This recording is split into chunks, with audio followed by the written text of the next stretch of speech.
bacon just wonderful? You know, I think I could give up all other meat if you just give me bacon. Well, if I was living in Mexico, I'd probably be saying the same thing about chorizo, you know, the Mexican sausage. Sort of like the bacon of Mexico.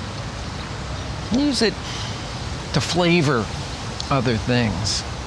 Just has a wallop of flavor to add to something else. Well, maybe it's a little bit more main coursey than bacon. I mean, you could eat chorizo tacos in Mexico. I don't think you'd be eating bacon tacos here.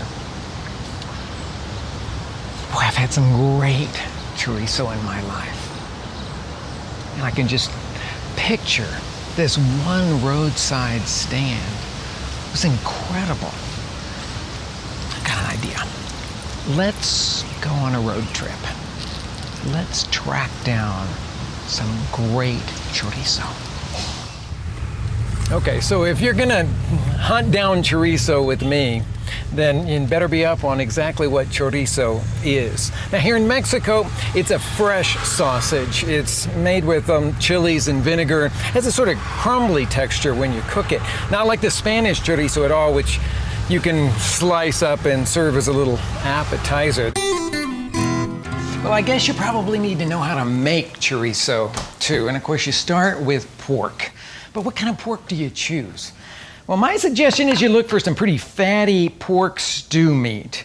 Or perhaps buy a shoulder roast that's got a good cap of fat on it and then cut that up. That'll give you the right lean to fat ratio for making a really succulent chorizo sausage. You want about 25% of the weight to be in fat. Cut that all up and then grind it. And you got a couple of options too for grinding. One of them is to not grind it yourself, to ask your butcher to do that kind of grinding for you, or put it into food processor. It won't give you the best texture, but it's certainly easy. But for those of you that are really avid sausage makers, you're going to want to put it through a meat grinder like this. Cut up the pork, and then I like to partially freeze it. An hour or two in the freezer will give you sort of firm nuggets. Then turn on your meat grinder and start feeding the pork through. I'm coarsely grinding it here.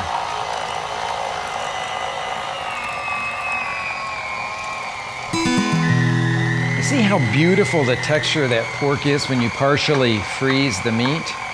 Now we're ready to turn this ground pork into chorizo.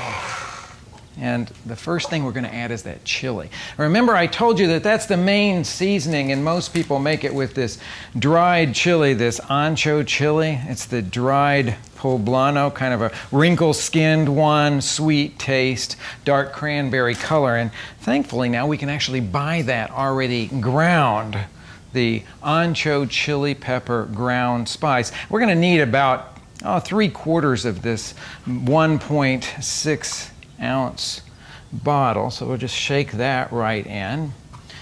And then, remember I told you this was an interestingly spiced sausage.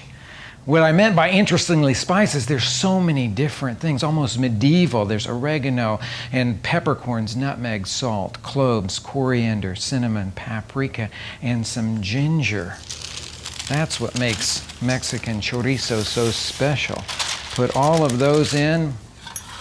Some fresh chopped garlic, and then the vinegar I was talking about. Now I would recommend that you buy a really premium brand of vinegar to get the right level of acidity in this. I'm going to pour in the vinegar and then mix it all together.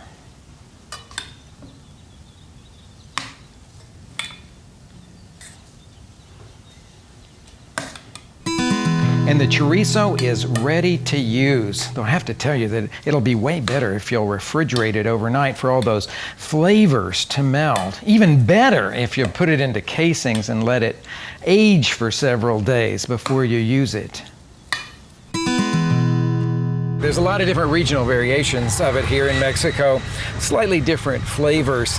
And you can find it showing up in all different kinds of dishes, but if I'm looking for it sort of out in a restaurant-like situation, then I'll first go to a cafeteria, like a coffee shop kind of place, or a taqueria, a place where you would get tacos, or maybe you'll get lucky and find a taqueria that also serves great breakfast food too, like this place that I'm taking you now, Charco de las Ranas. It means frog pond. I think it's a long story that I won't go into now, but they've got this great chorizo that's got a sort of hammy-like quality to it, very distinctive. It's just right up here around the corner. Isn't this place just great? I mean, you should see it at 3 o'clock in the morning. It's open 24 hours. In fact, it got started as a place to be open 24 hours because Jorge Lecuano, the guy that started it 20 years ago, he was looking for a place with his buddies to go out and eat some decent food after hours, midnight on. So that's when this place is really packed. Now, it's a typical kind of taqueria. You get one of these forms to fill out, and you mark down all the stuff that you want. I've chosen everything that has chorizo in it because, of course, that's what I'm in the mood for today. Now, I brought you here because it's an incredibly well-run ship. I mean, the place is spick and span. When they make their chorizo tacos, they take a piece of peeled chorizo and put it right onto the griddle, chop it up a little bit, let it sear. They don't use a lot of oil on it, and then pile it onto some just-made corn tortillas. When they do the chorizo and eggs, they take the cooked chorizo and they mix it up with some eggs right on the griddle, on a sort of low-temperature griddle, and scramble that up. It's great when you serve it up with a little bit of black beans on the side. Oh, but man, the queso fundido, that stuff is unbelievable. Now, this may surprise you, but they don't use Chihuahua cheese or any of the other kind of cheeses we think of as typically Mexican. They use a Gouda. It's made here in Mexico, but they use a Gouda cheese, and they put it right down on a griddle instead of baking it in an oven until the cheese is melted, and spread it out so that it melts pretty quickly. And just at the point where it starts to break, just when you start to see a little of the oil separating out, they mix in some chorizo, pile it into a little cazuela, a little dish, and then put some more chorizo on the top of it. Now, this is the coolest thing, and this is what was invented here. It's called Chicharron de Queso. It's the leftovers. After they've scooped up that wonderfully oozy melting cheese, they let that little crust that's on that griddle just continue to brown. I'll even daub it to make sure it stays really dry from all that oil. And then when it gets just crispy, just brown, they'll roll the thing up and make it look just like chicharron, just like the crackling pork rinds. It's fabulous stuff. Now, when I eat in a taqueria in Mexico, I always order the frijoles charros. They're the pinto beans that are cooked with bacon, and you can add a little bit of cilantro and onion and some green chili to it if you want to kind of spice it up. And then I'll go for the little cebollitas asadas, the knob onions that are grilled to sweetness. Sort of rounds it all out, makes it a little bit more like a full meal. But that's just me. I think it's a time to doctor up one of these chorizo tacos and enjoy it. I love this avocado tomatillo salsa that they have here. Oh, but you know what? This probably isn't kosher, but I'm gonna take a little of that chicharron de queso, that crackling cheese, and put that on there too.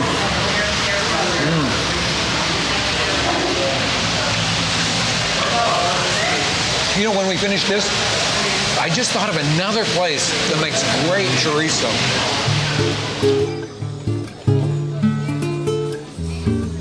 Señora, por favor, voy a querer un taco de papas con chorizo.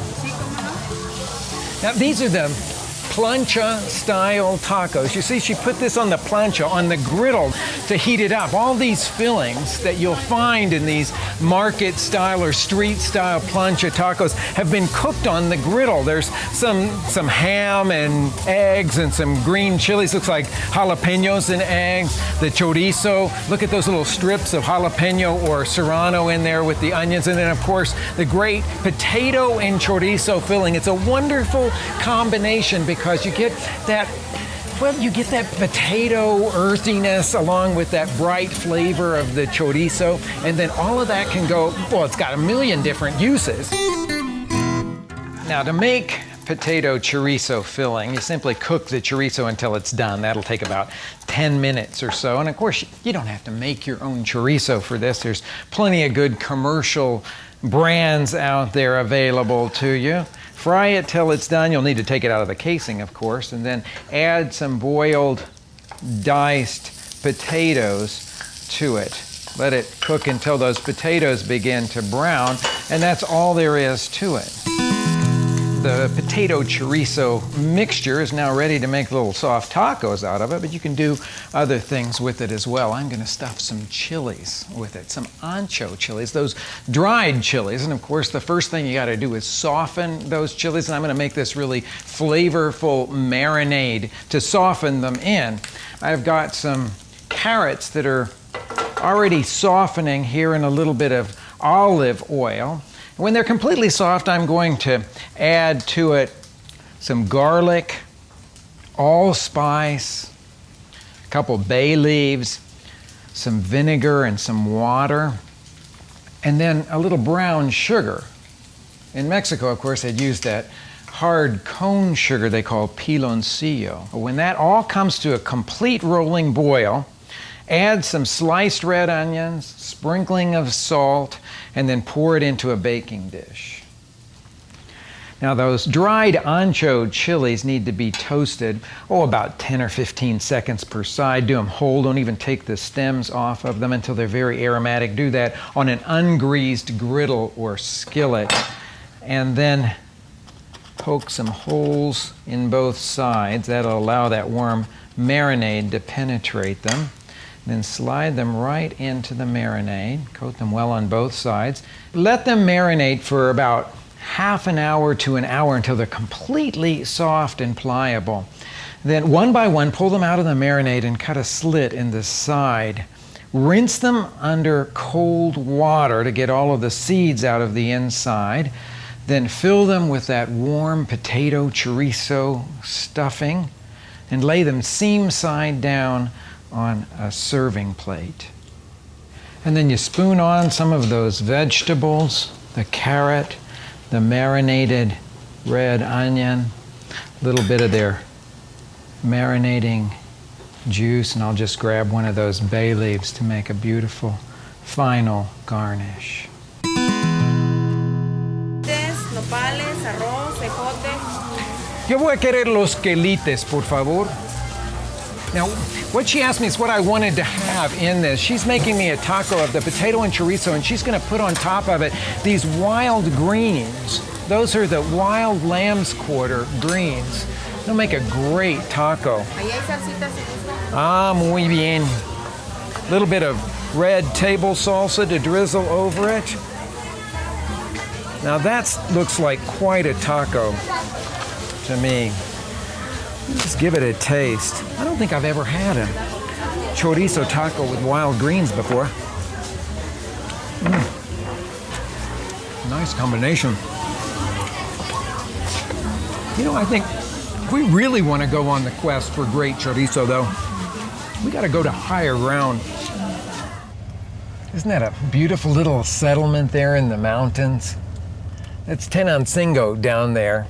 Small town here in the highlands of the state of Mexico. I think we're at about 6,500 feet. You know, this whole area has been known for centuries for its chorizo. They say it's partly because of the climate, because it's so cool up here. It gives a chance for the chorizo to really develop its flavors. Well, that and the pigs. I guess there's a special kind of pig, a special strain of pig that they have here, and they feed it all this native variety of corn, purple and blue and red and yellow and white. It's a beautiful place. You know, I just remembered, I think market day there is Thursday, and today's Thursday. Why don't we just take a little detour and check it out?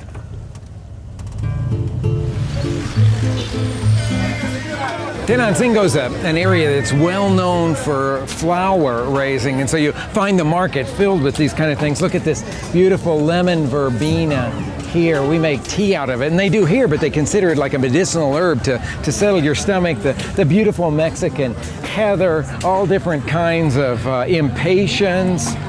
Look at the beautiful bougainvillea in different colors, and of course, it's Mexico, so there's loads of geraniums everywhere. Now, this is the area that we're walking into called the Tianguis. This isn't the regular market. This only happens once or twice a week when all these temporary stalls will set up, and it'll be covered by these tarps to keep the rain off of anything that is up underneath them. You'll find these little alleyways leading off, and they'll be filled with all different kinds of merchandise. It's quite an exotic experience. Now, these are the little Pacific sierras, they call them. That's a Spanish mackerel, type of a little snapper next to it, some sea perch, and this is mullet down here. This is the cure-all here in Mexico. This is the fresh chamomile. Everybody takes that to cure practically anything. It just makes you feel great. These are a local chili. You don't find them all over Mexico. It's a Manzano chili. It's only been raised here within the last 50 years or so. It actually is a chili that comes from South America. Cut it open and it's got black seeds on the inside and a wonderfully aromatic, sort of tropical-like aroma. You slice them up. The very best. It's very hot, I think so. It's very hot. She's right about that. I've never thought of this before as a little snack. It's a little beautiful tortilla. Unroll it. And it's got the rice pudding right there on the inside. Great idea. I'll save that for in a few minutes. Now we're coming into this part of the market that will specialize much more in fruits and vegetables. The typical kind of place to do your grocery shopping. Look at these beautiful red papayas, apples, pineapples. Now, we have often talked about the green tomatillos that get the purple blush on them, but these actually turn to yellow when they're completely ripe. Look at that. Turn bright yellow. We usually think of tomatillos as being much more of a green color like that. And here's a fellow who's teaching how to use different kinds of medicinal herbs. He's got some herbs down there on the ground to show you which ones to use. So he's really teaching people how to make different combinations of herbs to cure different things. Look at that. The size of those pots, those cazuelas, those would be for making mole. And I'll bet you, if you had that full of mole, you could serve maybe 200 people at a big fiesta. There's an area just near here called Metepec that's very famous for its pottery. They make a lot of this sort of thing, cazuelas like this, more in the style that you would expect from Spain with this light glaze on it. You know, there's something else that Tenancingo is well known for besides pottery. Look at that bean pot. And that's rebozos, the shawls, very finely woven shawls. Let's go take a look. You know, women of all classes wear rebozos. You'll see women dressed up in beautiful evening attire with one of those shawls around their shoulders. And then in the markets, a lot of the women will carry babies in there, or sometimes they'll have their groceries in it. In a place like Tenancingo, you can find stores that specialize in rebozos. They call them a reboceria. This one's called El Listoncito, the little beautiful ribbon. Look at this, it's like a great treasure trove of rebozos. Now these in the front are the really traditional ones. You'll even find them sold in the market, and they've got a very classic little design, and each one of them is very different. You know, the pattern is not created by something that's done on the loom. It's the dyeing process. We call it ikat, or here in Mexico they call it jaspe, where it's actually a kind of tie-dyeing process where they'll have the threads all wound up, and then they tie them and they put a resist on there and then dye them. Then that's strung on the loom, and that's what creates these beautiful patterns. But there's something else that you need to look at here, and that's the fringe work. Each one is hand knotted, and every one is completely different. My wife is going to love one of these if I bring her one of them back.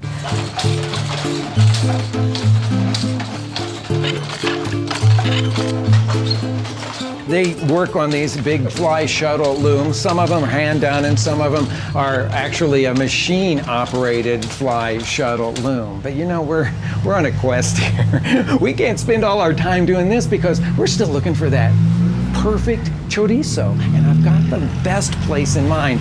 It's like almost like in the Alps, in the mountains. It's a beautiful place, very idyllic, except that it's right on the freeway.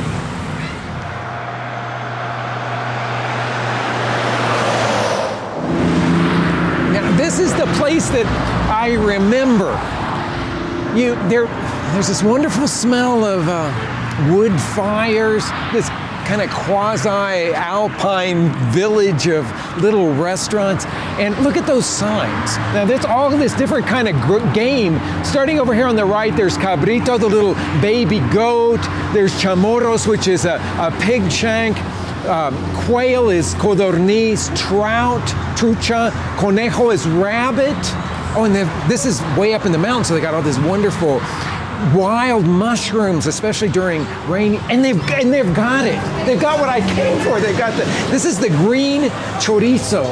Now, this, of course, is the red one, made with the dried chilies, vinegar, and spices. But this is green. It's made with green chilies, some leafy vegetables, other green vegetables, and, well, it looks like that might have a little bit of green coloring in it too.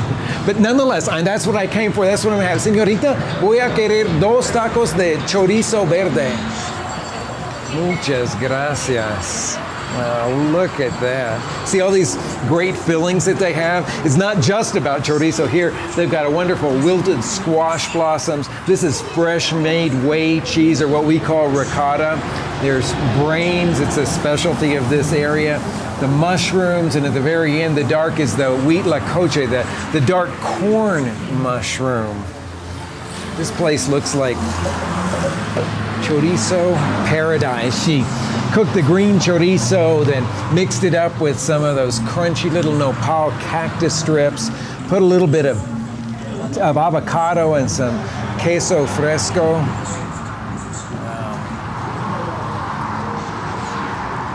Wow. Every bit as good as I remembered. Definitely worth the trip.